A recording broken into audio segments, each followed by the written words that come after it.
It says you can now put people in timeout for different lengths, ranging from 10 seconds to 24 hours.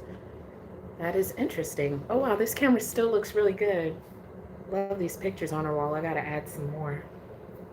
But it's been a minute since I've done a live stream, and um, I'm just gonna hide the chat. I don't know if anybody will join. I'm just, I'm having one of those chatty moments. I haven't had a chatty moment in a while. At least it's not a tearful chatty moment. It's more of a reflection, reflecting on life right now. So I've just wanted to get this off my chest because I have some things to do, you know, to continue moving forward with my life.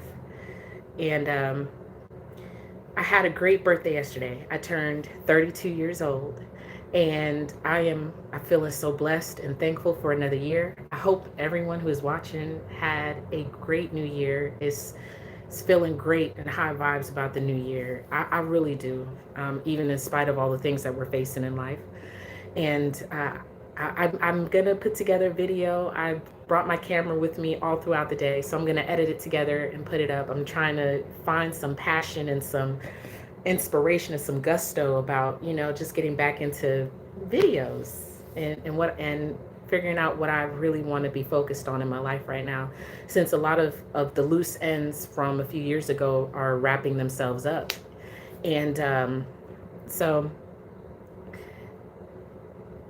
there is this man, okay? And it always starts with the me. Oh God, I'll drink on that. Okay, okay. I need to have a word. Okay, okay. Man. Okay, we'll just pick that man. I sip on man. Okay, Moni got me some champagne, and I got to get a little taste of it yesterday while we were cooking. It was a great time.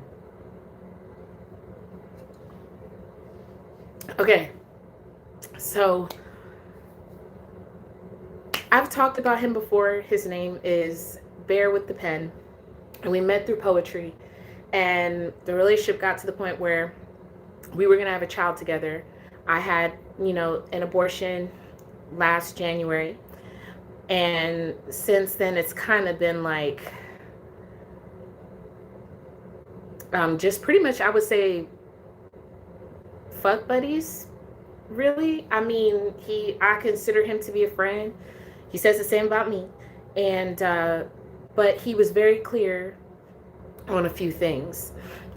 He was not happy about the abortion, and he feels as though I lied about it.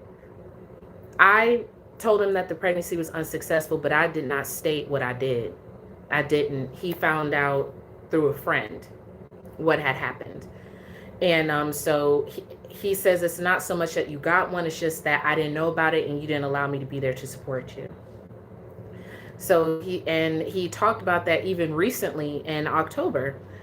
No, I'm sorry, not October, in November. We went out, and I put the pictures even on my community page. We went out, I was dressed up, and while we were out, he, brought it back up again and expressed that you know, he wishes I would not have, lied to him.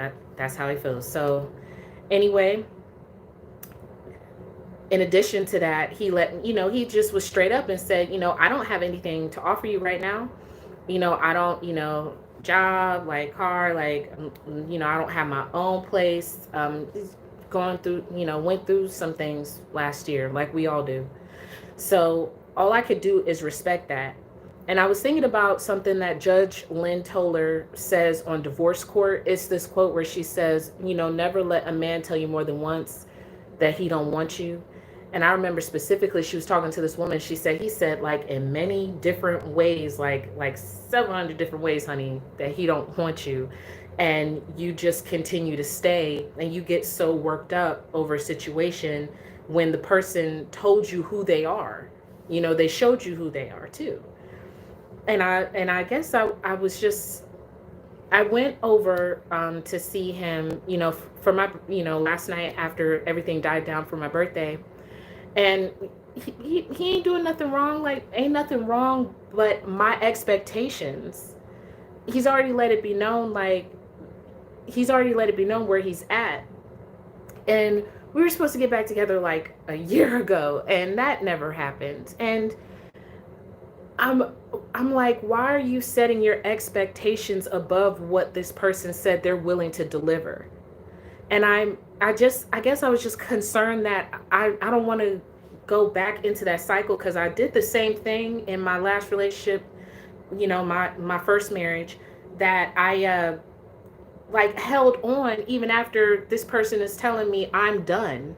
Like, had my marriage license and certificate on the wall in this brand new apartment for months while he's across town working on his new situation.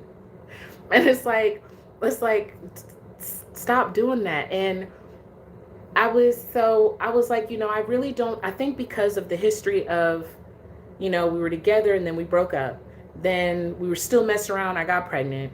Then I had the abortion, and I stand by the reasons why I had it. I do. I I do. Though I believe I handled it wrong by not including him in on what I decided. That, cost me. He had a right to know. And he had a right to be there to show up and support me if that's what I wanted to do. He did let it be known that he would support me in whatever I decided to do, whether it was to have the baby or not. So, and I guess I don't know that being friends right now is healthy, because what I want is a relationship. I love him very much. I've spent quite a bit of time with him over, the last couple years. And we were talking, and now things are really in the past tense about how, like, oh, you were on this pedestal, or, I was infatuated with you. And infatuation isn't love. That's not love. That's like, I like you, And I don't know if I said man lately. Just throwing that out there, because I really don't know if I said it or not. But I keep thinking that if I stick around, then it'll change. And I know better than that. I know better than that. Goodness, I know. I've been through it. I don't want to repeat a cycle again. No.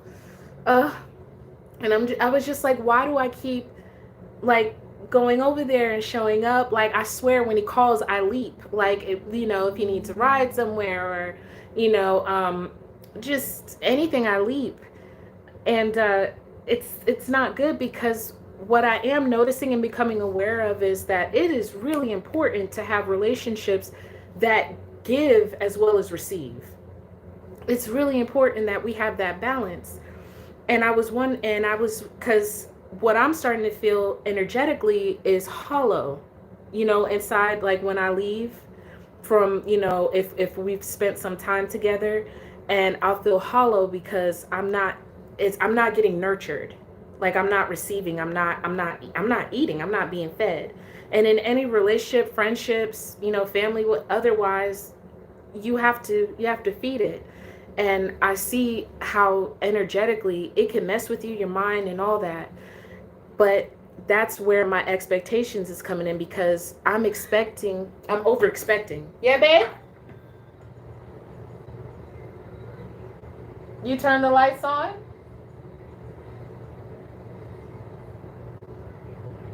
What are you watching?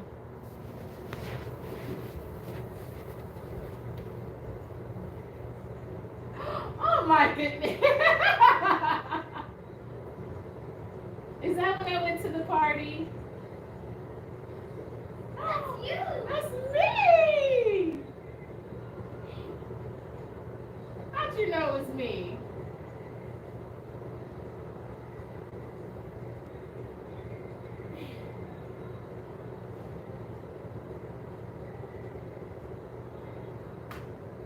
That was fun that night. I'm gonna leave my door open. But anyway, I'm over expecting. But not only that, like I'm allowing myself to be used. Just because, I sometimes I be wanting companionship, but it's like, girl, you gotta stop. You gotta stop. And I was just doing this video to talk to myself, to hold myself accountable, because this is a brand new year. I've already did this for a whole year, and I cannot do it again for another year. I won't. I have friends in my life that have shown me what it feels like and what it looks like when people show up for you in equal measure, and how they speak life unto you, and they encourage you, and they replenish you.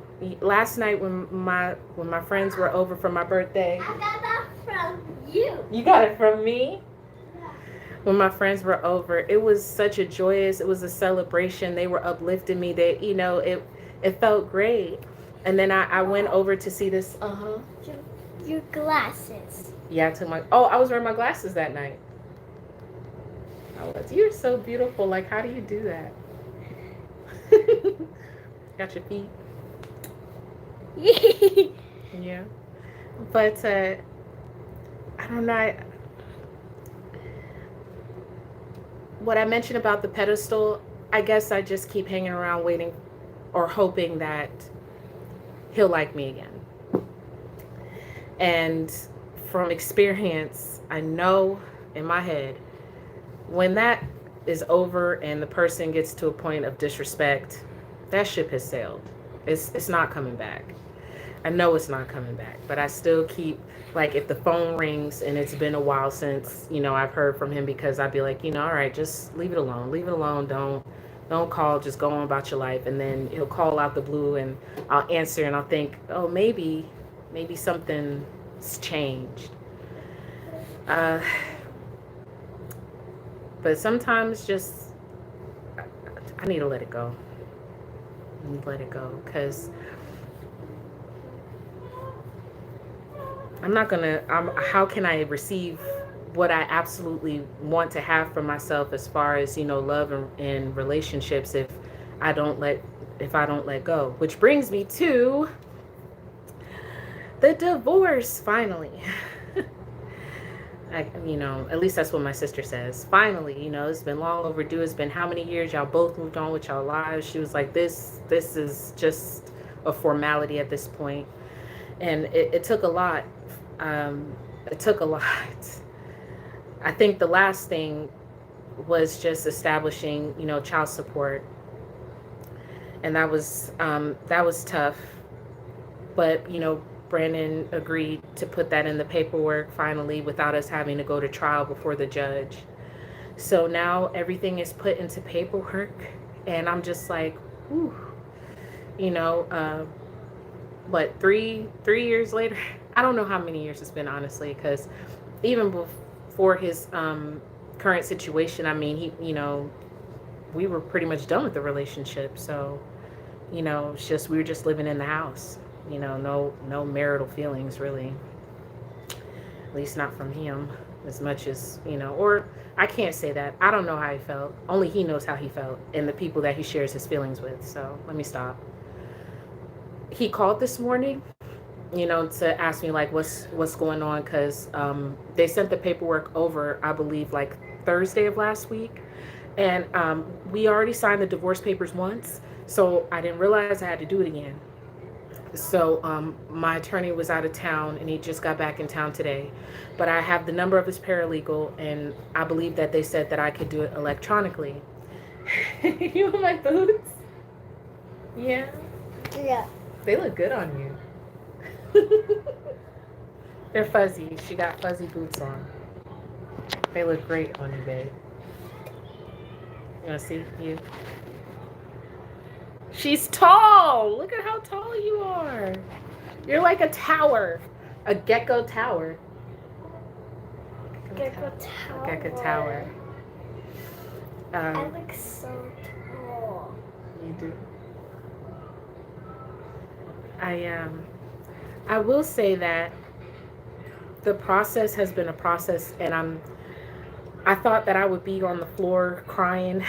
I thought I would feel, you know, I would feel the full weight of devastation of the divorce. But after, having lived out a few years and experiences, I did develop love for someone else in the meantime. I certainly did, because I have to be completely honest with you. At the moment, I am in love with Bear. I am. It's just not. It's just not something that I should continue to invest in at this time.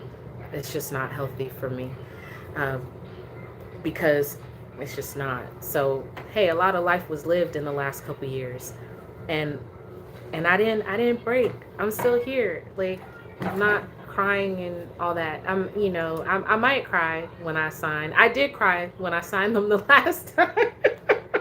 I did. I was at the library, and I cried, and I didn't sign it at first. That was a whole situation, but I made it.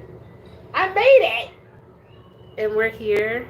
Uh, things, is more cordial between Brandon and I, um, than it was. Um, so that's progress. Um, and we just keep it to Layla. We have a solid parenting time schedule written out on paper.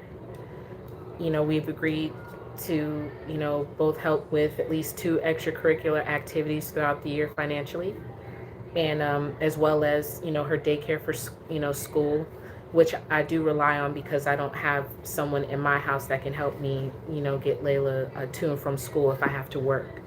So that's a blessing. It's an incredible blessing.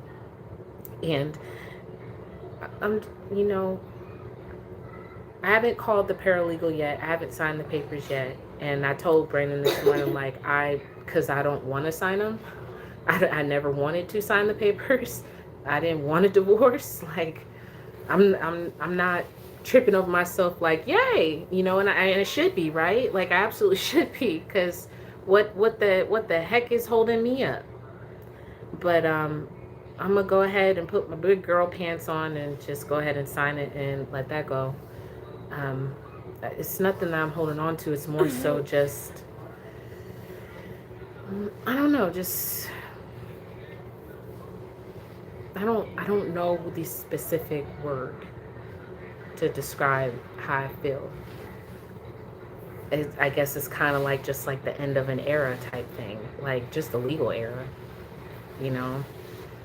I'm glad that I've been able to live life, and we're here. We're here. Can you see how beautiful you are? Yeah. Yeah. We're here, and I got things to do. Biggest thing I need to do is, and you hear me? I'm taking this vow right now. I'm taking this vow right now. A vow of celibacy for a year. And I'm serious. I mean, and when I say celibacy, I don't mean just no sex. I mean, like, no dating. Like, no dating. I didn't even want to date Bear to, like, even though I was like, oh, I want I would want somebody to, pursue me and stuff. And he did pursue at first. He did. And then, I think I'm still broken in some areas. I am, because right now the only thing I want to settle for is a situationship of sometimes having sex and not having a real relationship. And I don't even know if I want marriage, or, man, if I really sit with myself by myself and be quiet. I don't really know if that's what I want, or if that's what I think I should have. It's just a lot of things that I feel that I need to explore about myself. A lot of other tears that need to be cried that have nothing to do with my first marriage or Bear. Just things that I need to know about myself, and just keep growing into things I want to grow away from.